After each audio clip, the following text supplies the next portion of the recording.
Kitchen मध्ये आपले स्वागत आहे। आज आपण फालुदा बनवणार आहे। त्यासाठी लागणारे साहित्य मी अर्धा लिटर दूध घेतले आहे, ते तापवण्यासाठी ठेवले आहे। मी असं पाकिट घेऊन आलेले आहे 30 रुपयाचं फालुद्याचं। ते त्यात आपण गरम करून घेतल्यावर त्यात ओतायचं, मग फालुदा तयार होतो। फालुद्याच्या पाकिटामध्ये अशा छोट्या शेवया आहे आपल्या, आणि तुटी फुटी साखर, आणि त्यात कलर टाकून घेतला आहे गुलाबी, सब्जी आहे, आणि ते सर्व मिक्स करून त्याचा फालुदा बनवायचा आहे आपल्याला। मी वरून गार्निश करण्यासाठी काजू बदाम टाकले आहे की आपण त्यात ते ओतून घ्यायचे आहे। दूध गरम झाले की आपण ते खाली उतरून घ्यायचं, मग त्याच्यात हे सर्व ओतून घ्यायचे आहे।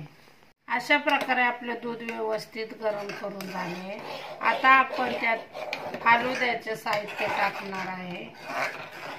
आपण ते व्यवस्थित आपण असं दूध गरम करून घेतले आहे। आता आपण फालुद्याचे साहित्य टाकणार आहे।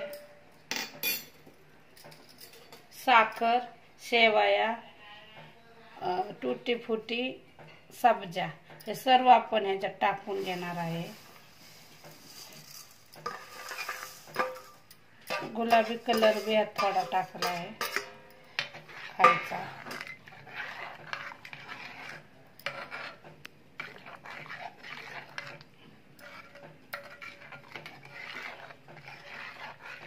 व्यवस्थित हलवून घेऊन आपण थंड झाले की फ्रीज मध्ये थंड करायला ठेवणार आहे आपण थोड्या वेळ।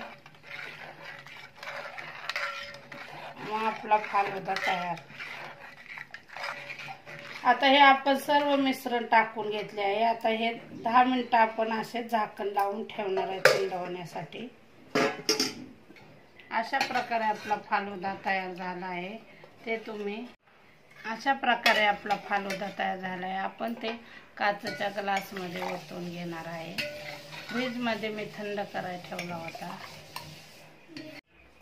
अशा प्रकारे आपला फालुदा तयार झाला आहे। आपण त्याच्यावर काजू बदाम थोडं टाकून घ्यायचे असे।